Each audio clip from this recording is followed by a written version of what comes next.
दोस्तों, क्या हुआ जब एक कुत्ता यमपुरी पहुंचा और उसने यमराज से मनुष्य जीवन की कड़वी सच्चाई बताई। कुत्ते ने यमराज को मनुष्यों की एक ऐसी घिनौनी सच्चाई बताई जिसे सुनकर आपके भी रोंगटे खड़े हो जाएंगे। आज इस कथा में बहुत ही ज्ञानवर्धक बातें बताई गई हैं। ये ज्ञान आपको जीवन में बहुत काम आएगा। इसीलिए आप इस वीडियो को पूरा जरूर देखिए। साथ ही दोस्तों, वीडियो को लाइक जरूर कर देना।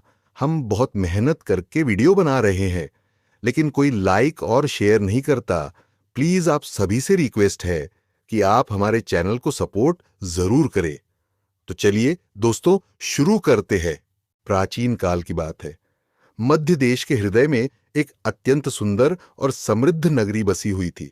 उस नगरी में धर्मा नाम के एक धनाढ्य सेठ का निवास था। धर्मा बेहद चतुर और लालची व्यक्ति था, पर उसकी एक आदत सराहनीय थी। वह भगवान विष्णु का परम भक्त था। धर्मा के घर में एक पालतू कुत्ता भी रहता था। यह कुत्ता असाधारण रूप से वफादार और सतर्क था। अपने स्वामी के हर कार्य में वह जी जान से जुटा रहता और कभी भी किसी प्राणी को बेवजह परेशान नहीं करता था। धर्मा अपने कामकाज में चाहे जितना भी लोभी रहा हो, उसका कुत्ता हमेशा निष्ठा और ईमानदारी की मिसाल बना रहा। धर्मा प्रतिदिन सवेरा होते ही अपने घर के देवालय में घंटों ध्यानमग्न होकर भगवान विष्णु की आराधना करता था। उसकी भक्ति और आस्था इतनी प्रबल थी कि एक दिन स्वयं नारायण उसकी भक्ति से प्रसन्न होकर उसके सामने प्रकट हो गए। अचानक तेज प्रकाश से कमरा जगमगा उठा और धर्मा ने आंखें खोलीं तो सामने नीले वर्ण 4 भुजाओं वाले भगवान विष्णु को खड़े देखा। उनके हाथों में शंख और चक्र सुशोभित थे और मुख पर मधुर मुस्कान थी। यह अलौकिक दृश्य देख सेठ स्तब्ध रह गया और तुरंत श्रद्धा भाव से दंडवत होकर विष्णु के चरणों में गिर पड़ा। भगवान विष्णु ने कोमल वाणी में कहा, हे वत्स, उठो, मैं तुम्हारी भक्ति से अत्यंत प्रसन्न हूं। मांगो, तुम्हारी जो अभिलाषा हो मैं वरदान दूंगा। धर्मा ने सिर झुकाकर विनम्र स्वर में उत्तर दिया, प्रभु, आपकी कृपा से मुझे सब कुछ प्राप्त है। यदि आप मुझे वरदान देना ही चाहते हैं तो कृपा करके इस सादे कागज पर अपने हस्ताक्षर कर दीजिए। यह कहकर सेठ ने जेब से एक सफेद कागज निकालकर आगे बढ़ाया। मैं दुनिया को दिखाना चाहता हूं कि साक्षात भगवान ने मुझे दर्शन दिए। आजकल कोई भगवान के अस्तित्व पर विश्वास नहीं करता। आपके हस्ताक्षर लोगों के लिए प्रमाण होंगे कि मुझे आपसे मिलने का सौभाग्य प्राप्त हुआ है। भगवान विष्णु धर्मा की अनोखी याचना सुनकर मंद मंद मुस्कुराए। उन्होंने कहा, तथास्तु, लाओ अपना कागज। फिर भगवान ने स्वर्णिम आभा से दमकते हुए अपने हस्ताक्षर उस कागज पर कर दिए। धर्मा ने कृतज्ञ होकर वह पर्चा दोनों हाथों से ग्रहण किया। अगले ही क्षण विष्णु जी की आकृति धुएं की भांति प्रकाश में विलीन हो गई। देव दर्शन का वह चमत्कार समाप्त हो चुका था और धर्मा अपने घर के मंदिर में अकेला खड़ा था, हाथ में भगवान के हस्ताक्षर युक्त वरदान को हृदय से लगाए हुए। उस दिन के बाद से धर्मा उस परिचय को सदा अपनी जेब में संभाल कर रखने लगा। समय बीतता गया। एक दिन धर्मा के वफादार कुत्ते ने अचानक बीमार होकर अपने प्राण त्याग दिए। सेठ को अपने प्रिय साथी के यूं चले जाने का गहरा दुख हुआ। उसने भर आई आंखों से अपने उस पालतू जीव का विधिपूर्वक अंतिम संस्कार करवाया। धर्मा के लिए वह कुत्ता मात्र एक जानवर नहीं, परिवार के सदस्य जैसा था। कुत्ते की मृत्यु के बाद उसकी आत्मा रहस्यमय मार्गों से गुजरती हुई यमलोक जा पहुंची। जब उसे होश आया तो उसने स्वयं को एक विशाल भव्य सभा कक्ष में खड़ा पाया। यह यमलोक का दरबार था। सामने एक ऊंचे सिंहासन पर देदीप्यमान आकृति विराजमान थी। सिर पर मुकुट, मुख पर तेज और भौहें तनिक तनी हुई। पास ही काले रंग के भैंसे पर उनका वाहन स्थिर खड़ा था। यह स्वयं धर्मराज यम थे, मृत्युलोक के न्यायाधीश। उनके बगल में चित्रगुप्त खड़े थे, जो आत्माओं के कर्मों का लेखा पढ़ रहे थे। कुत्ता घबराहट और कौतूहल से इस दृश्य को देख रहा था। वह सहमा सा खड़ा था कि तभी एक यमदूत ने आगे बढ़कर उसे आदरपूर्वक यमराज के समक्ष प्रस्तुत किया। यमराज ने चित्रगुप्त से कुत्ते का जीवन विवरण मांगा और ध्यान से पढ़ने लगे। कुछ क्षण बाद यमराज ने गंभीर किंतु संतुष्ट स्वर में कहा, हे श्वान, पृथ्वीलोक में तुम्हारा जीवन प्रशंसनीय रहा है। तुमने अपने स्वामी की अटूट निष्ठा से सेवा की, कभी किसी निरपराध जीव को कष्ट नहीं दिया, न कोई पाप कर्म किया। तुम्हारे पूर्व जन्मों के जो पाप थे वे इस जन्म की ईमानदारी और सत्कर्मों से पूर्णतया नष्ट हो गए हैं। यमराज ने कुत्ते की ओर सौम्य दृष्टि से देखा और बोले, नियम के अनुसार तुम्हें स्वर्ग लोक में स्थान मिलना चाहिए। फिर भी यदि तुम्हारी कोई विशेष इच्छा हो तो बताओ, हम उसे पूरा करने का यथासंभव प्रयत्न करेंगे। तुम्हारी आत्मा अब कहाँ वास करना चाहती है? कुत्ता कुछ देर चुप रहा, फिर बोला, हे प्रभु, आप चाहें मुझे स्वर्ग दें या नरक दें, मैं सब सहर्ष स्वीकार करूंगा। बस मेरी आपसे एक विनती है कि जहां भी रहूं वहां मुझे फिर कभी किसी इंसान की बंदिश में न रहना पड़े। कृपा करके मुझे अगला जन्म मनुष्य योनि में मत दीजिए, मैं इंसान बनना नहीं चाहता। यमराज को कुत्ते से ऐसे उत्तर की आशा न थी। उन्होंने भौहें उठाकर पूछा, तुम मनुष्य जीवन से इतना विमुख क्यों हो? मानव जन्म तो बड़े सौभाग्य से मिलता है। देवता भी मानव तन पाने की इच्छा करते हैं, क्योंकि पृथ्वी लोक में ही आत्मोन्नति और मोक्ष का मार्ग मिलता है। तुम तो कभी मनुष्य बने नहीं, फिर भला इंसानी जीवन के बारे में इतना विरोध क्यों? कुत्ते ने गहरी सांस लेकर उत्तर दिया, प्रभु, मुझे पता है कि मनुष्य जन्म अपने आप में बहुत अनमोल है, पर मैंने दुनिया में मनुष्यों का स्वभाव करीब से देखा है। इंसान सचमुच बड़ा चतुर और स्वार्थी प्राणी है।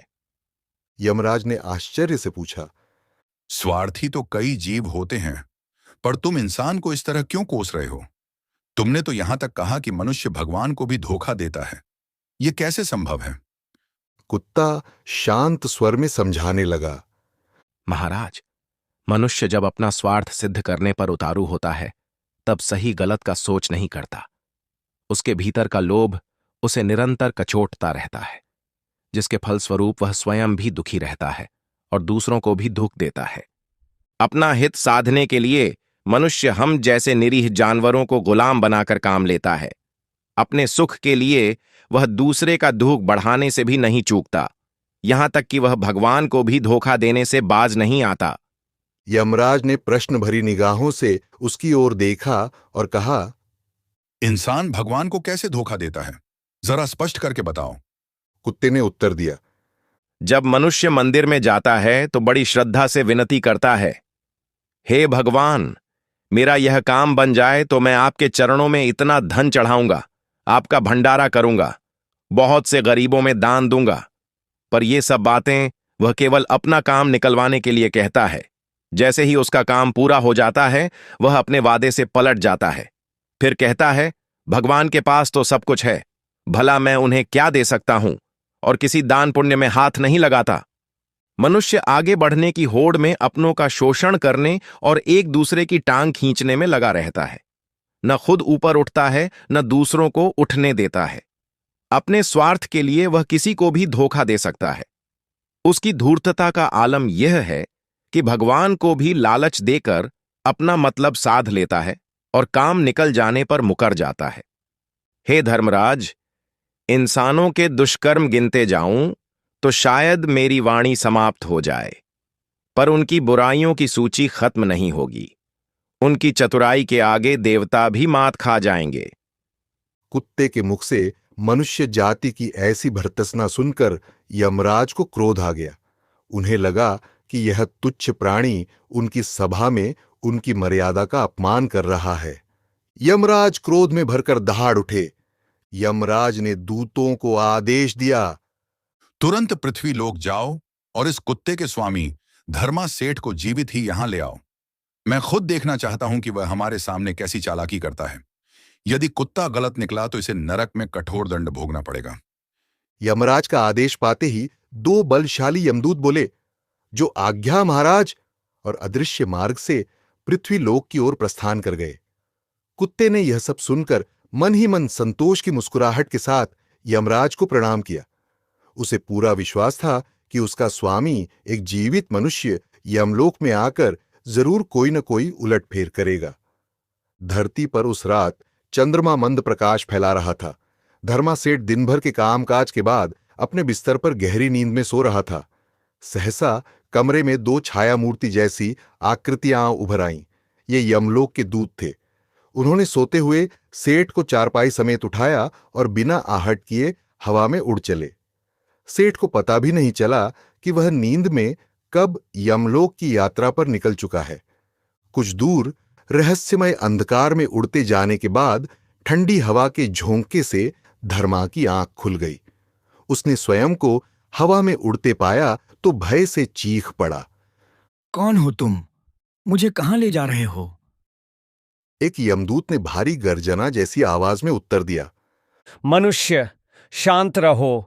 हम यमराज के दूत हैं और उन्हीं के आदेश से तुम्हें ला रहे हैं। तुम्हारे कुत्ते ने यमराज के सामने कहा है कि एक जीवित मानव यहां आकर यमराज को भी मात दे सकता है। उसी बात की जांच करने के लिए धर्मराज ने तुम्हें सशरीर बुलाया है। सेठ ने यह सुनते ही घबराहट पर काबू पाया और सारी स्थिति समझ ली। उसका डर अब चतुराई में बदल चुका था। उसने सोचा, अच्छा, तो मेरे वफादार कुत्ते ने मेरे बारे में ऐसा कहा है। अब मुझे स्वयं को साबित करना होगा। सेठ ने फुर्ती से अपनी जेब टटोली और भगवान विष्णु के हस्ताक्षर वाला परिचय निकाल लिया। सौभाग्य से वह उसे हर समय साथ रखता था। तीव्रता से उसने कागज पर 2-3 पंक्तियां लिखीं और उसे फिर तह करके अपनी जेब में रख लिया। अंधेरे में यमदूतों को कुछ पता न चला कि सेठ क्या कर रहा है। कुछ ही क्षणों में यमदूत धर्मा सेठ को लेकर यमराज के दरबार में उपस्थित हो गए। इतने बड़े दिव्य सभा कक्ष का दृश्य देख सेठ का कलेजा धक से रह गया। चारों ओर यमदूत, गण और अन्य अदृश्य प्राणी खड़े थे। बीच में स्वर्ण जड़ित सिंहासन पर यमराज विराजमान थे। फिर भी सेठ ने हिम्मत बांधी और सिर झुकाए यमराज के सम्मुख जा खड़ा हुआ। यमराज ने एक साधारण जीवित मनुष्य को अपने सामने कांपते देखा तो उनके होठों पर तनिक व्यंग्य की मुस्कान आई। वे मन ही मन सोचने लगे, यह तुच्छ मानव भला क्या कर लेगा। उन्होंने गर्जना करके पूछा, क्या तुम ही धर्मा सेठ हो? सेठ ने कांपते हाथ जोड़कर कहा, जी हाँ महाराज, मैं ही धर्मा हूं। वह स्वयं को अत्यंत दीन दिखाने का प्रयत्न कर रहा था। यमराज ने कड़क स्वर में कहा, तुम्हारे कुत्ते ने तुम्हारी चालाकी की बड़ी प्रशंसा की है। अब यहां तुम्हारी परीक्षा होगी। देखूं तुम कैसी चतुराई दिखा सकते हो। सेठ कुछ नहीं बोला। वह दबे चरणों से आगे बढ़ा और यमराज को प्रणाम करके चुपचाप अपनी जेब से तह किया हुआ कागज निकाला। दोनों हाथ ऊपर उठाकर उसने वह पर्चा आदरपूर्वक यमराज की ओर बढ़ा दिया। यमराज ने चौंक कर वह कागज अपने हाथ में लिया और निगाह पड़ते ही मानो स्तंभित रह गए। उनके नेत्र विस्फारित हो उठे। पर्चे पर कुछ पंक्तियां लिखी थीं और नीचे भगवान विष्णु के हस्ताक्षर थे। पढ़ते ही यमराज तुरंत सिंहासन से उतर आए। अगले ही पल वे सेठ के चरणों की ओर झुक गए। यमराज ने श्रद्धापूर्ण स्वर में कहा, प्रभु के आदेशानुसार आपका यमलोक में स्वागत है। कृपया इस राज सिंहासन पर विराजमान हो। यह कहकर यमराज ने अपने हाथों से संकेत किया और सेठ को अपने सिंहासन पर बैठने का अनुरोध किया। स्वयं वे एक ओर नीचे खड़े हो गए। दरबार में एकदम सन्नाटा छा गया। यमलोक के सभी प्राणी आश्चर्य से यह दृश्य देख रहे थे। पहली बार एक नश्वर मानव यमराज के राज सिंहासन पर बैठा था और खुद यमराज नीचे खड़े थे। सभी सोच रहे थे कि अवश्य यह कोई महान तपस्वी या सिद्ध पुरुष होगा जिसके कारण धर्मराज ने इसे इतना मान दिया है। सिंहासन पर विराजते ही धर्मा सेठ ने राजा की तरह हुक्म देने शुरू कर दिए। उसने ऊंचे स्वर में घोषणा की, आज से यमपुरी के सारे पुराने नियम समाप्त। अब जिसने भी प्राण त्यागे हैं, चाहे पापी हो या पुण्यात्मा, सभी को सीधा स्वर्ग भेजा जाएगा। नरक लोक के द्वार हमेशा के लिए बंद कर दिए जाएंगे। फिर सेठ ने एक और कठोर आदेश जारी किया, और अब से यमराज यमपुरी के द्वारपाल होंगे। ये सुनकर यम सभा में सनसनी फैल गई। यमराज भी नतमस्तक होकर चुपचाप खड़े रहे।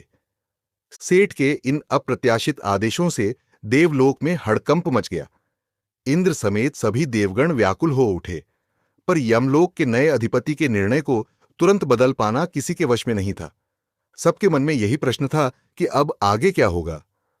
इधर थोड़े ही समय में नए नियमों का परिणाम दिखने लगा। मृत्युलोक से आने वाली हर आत्मा बिना न्याय के सीधे स्वर्ग भेजी जा रही थी। जिन पापात्माओं को अब तक नरक में कठोर यातनाएं सहनी पड़ती, वे भी छूटकर स्वर्ग के उद्यानों में विहार करने लगी। स्वर्गलोक में भीड़ बढ़ती चली गई। देव सेवक चिंतित थे कि अचानक आई इन आत्माओं की बाट को कैसे संभाला जाए। स्वर्ग की व्यवस्था बिगड़ने लगी थी। यमलोक में कुत्ता दूर खड़ा यह सब आश्चर्य से देख रहा था। उसे गर्व था कि उसका कहा सत्य सिद्ध हुआ, पर साथ ही वह यह जानने को उत्सुक था कि उसके स्वामी ने ऐसा कौन सा उपाय किया जिसके बल पर सब कुछ पलट गया। अंततः वह स्वयं को रोक नहीं पाया और दबे पांव सिंहासन के निकट पहुंच गया। कुत्ता आदरपूर्वक बोला, स्वामी, आपने तो कमाल कर दिया। पल भर में स्वर्ग नरक सब उलट पुलट कर दिया। कृपा करके यह तो बताइए, यह सब कैसे हुआ? सेठ ने मुस्कुराकर धीमे स्वर में उत्तर दिया, ये सब प्रभु विष्णु के हस्ताक्षर वाले उस पर्चे की महिमा है। जब यमदूत मुझे ला रहे थे, तब मैंने उसी कागज पर लिख दिया था कि यमराज जिस जीवित मनुष्य को ला रहे हैं, उसे यमलोक की गद्दी पर बैठा दिया जाए। ये विष्णु भगवान का आदेश है।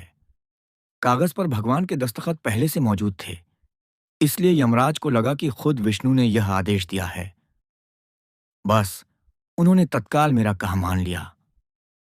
सेठ की चतुराई सुनकर कुत्ता दंग रह गया। वह प्रशंसा भरे स्वर में बोला, मान गए मालिक, इंसानी अक्ल की धूर्तता सचमुच गजब है। जहां चाहो वहां अपना दांव चल ही देती है। आपने तो एक ही चाल में यमराज को मात दे दी। उधर स्वर्ग में बढ़ती अव्यवस्था देखकर देवताओं की चिंता चरम पर जा पहुंची। सभी देवगण भगवान विष्णु के पास गए और यमलोक में हुए अनर्थ की कथा सुनाकर विनती की कि वे हस्तक्षेप करें। विष्णु जी ने अपने भक्तों की पुकार सुनी और तुरंत यमलोक का रुख किया। क्षण भर में भगवान विष्णु यमपुरी के द्वार पर प्रकट हो गए। उन्होंने द्वार पर हथियार लिए यमराज को पहरेदारी करते देखा और भीतर सिंहासन पर एक मानव को विराजमान पाया। यह देख विष्णु जी के चेहरे पर गहरी चिंता छा गई। यमराज ने द्वार पर विष्णु को देखा तो लज्जित होकर उनके चरणों में झुक गए। वे विनीत स्वर में बोले, हे प्रभु, आपकी लीला भी कैसी विचित्र है। थोड़ी ही देर में धरती के एक साधारण मनुष्य को यमराज बना दिया और मुझे द्वारपाल। मैं तो कुछ भी समझ नहीं पाया। भगवान विष्णु ने यमराज को उठने का संकेत किया और गंभीर स्वर में समझाया, यमराज, यह मेरी लीला नहीं, मनुष्य के चतुर दिमाग की कारस्तानी है। मैंने तो आदेश दिया था कि केवल मृत्यु के बाद जीवों को यहां लाया जाए, ताकि उनके सांसारिक दोष उनके शरीर के साथ छूट जाए। लेकिन तुम एक जीवित मनुष्य को यहां ले आए और उसका परिणाम तुम्हारे सामने है। जीवित मनुष्य अपने साथ अपने स्वभाव की सारी चतुराई भी लेकर आता है, जिसे संभालना तुम जैसे देवता के लिए भी कठिन हो गया। यमराज ने सिर झुकाकर अपनी भूल स्वीकार की। इसी बीच विष्णु जी सभा मंडप के भीतर पहुंचे। सिंहासन पर विराजमान धर्मा सेठ ने जैसे ही भगवान विष्णु को साक्षात सामने देखा, वह घबरा गया।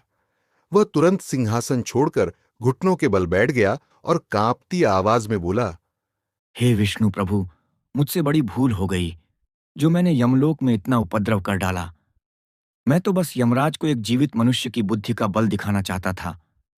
आपके दर्शन करके मैं धन्य हो गया। कृपा करके मुझे क्षमा करें और वापस पृथ्वीलोक भेज दें। भगवान विष्णु ने सेठ को उठने को कहा और कोमल मुस्कान के साथ बोले, वत्स, तुम्हारा उद्देश्य बुरा नहीं था।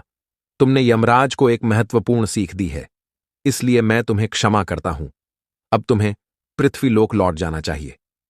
इसके बाद विष्णु जी ने यमराज की ओर मुड़कर कहा, धर्मराज, अब आप पुनः अपने पद पर विराजिए और यमलोक के कार्य संभालिए। जो अव्यवस्था हुई है उसे तुरंत ठीक कीजिए। यमराज ने श्रद्धापूर्वक सिर झुकाकर भगवान की आज्ञा ग्रहण की। तुरंत सेठ को सिंहासन से हटाकर वे फिर अपने स्थान पर आसीन हो गए। विष्णु जी के संकेत पर यमदूत धर्मा सेठ को ससम्मान वापस उसके घर पहुंचाए। सेठ ने पाया कि वह फिर अपने बिस्तर पर जीवित जाग रहा था। उसके हाथ में अब भी भगवान के दस्तखत वाला वही कागज था, जिससे उसे पता चला कि यह कोई स्वप्न नहीं, वास्तविकता थी। भगवान विष्णु अपने परम धाम वैकुंठ को लौट गए। उधर यमराज ने शीघ्र ही यमलोक की बिगड़ी व्यवस्था सुधार ली। नरक लोक का द्वार फिर खोल दिया गया और जितनी आत्माओं को अनुचित रूप से स्वर्ग भेजा गया था, उन्हें उनके उचित स्थानों पर लौटा दिया गया। सब कुछ पहले जैसा संतुलित हो गया। यमराज पुनः अपने सिंहासन पर विराजमान हुए और गहरी सांस ली। उनके पास वह कुत्ता विनीत मुद्रा में बैठा था, जो अब तक यह सारा घटनाक्रम देख रहा था। यमराज ने कुत्ते की ओर दृष्टि घुमाई। कुत्ता बोल उठा, हे धर्मराज, आपने स्वयं देख लिया कि एक जीवित इंसान की बुद्धि क्या क्या कर सकती है। यही कारण था कि मैं मनुष्य जन्म से सदा बचना चाहता था। मनुष्य जब स्वार्थ में अंधा हो जाता है तो उसे अपने सगे संबंधी भी पराये लगने लगते हैं। लालच में पड़कर वह धर्म अधर्म का भेद मिटा देता है और अनैतिक मार्ग पर चल पड़ता है। जब तक वह धर्म के पथ पर चलता है तब तक सुखी रहता है, पर जैसे ही वह अधर्म अपनाता है, दुख और पतन उसके जीवन को घेर लेते हैं। अंततः उसका सर्वनाश हो जाता है। यमराज ने चुपचाप कुत्ते की बातें सुनी और गंभीर स्वर में कहा, हे श्वान, आज तुमने जो ज्ञान दिया है वह मुझे सदा स्मरण रहेगा। तुम्हारी इच्छा के अनुरूप तुम्हें कभी मानव योनि में जन्म नहीं दिया जाएगा। मैं तुम्हें आशीर्वाद देता हूं कि तुम स्वर्ग लोक में स्वतंत्रता से विचरण करो। वहां तुम पर किसी मानव का कोई बंधन नहीं रहेगा। कुत्ते ने कृतज्ञतापूर्वक सिर झुकाकर यमराज को प्रणाम किया। इस प्रकार एक साधारण कुत्ते ने अपनी बुद्धिमत्ता और सत्यनिष्ठा के बल पर स्वयं यमराज को मानव जीवन का वास्तविक स्वरूप दिखा दिया। यमलोक की सभा में उपस्थित समस्त देवगण और यमदूत निशब्द थे। तो दोस्तों, इस प्रकार से एक कुत्ते ने यमराज को मनुष्य जीवन की सच्चाई बताई है। उम्मीद है आपको यह जानकारी अच्छी लगी होगी। वीडियो को लाइक जरूर करें और कमेंट में जय श्री कृष्ण अवश्य लिखें। साथ ही चैनल को सब्सक्राइब करें। आप सभी का धन्यवाद।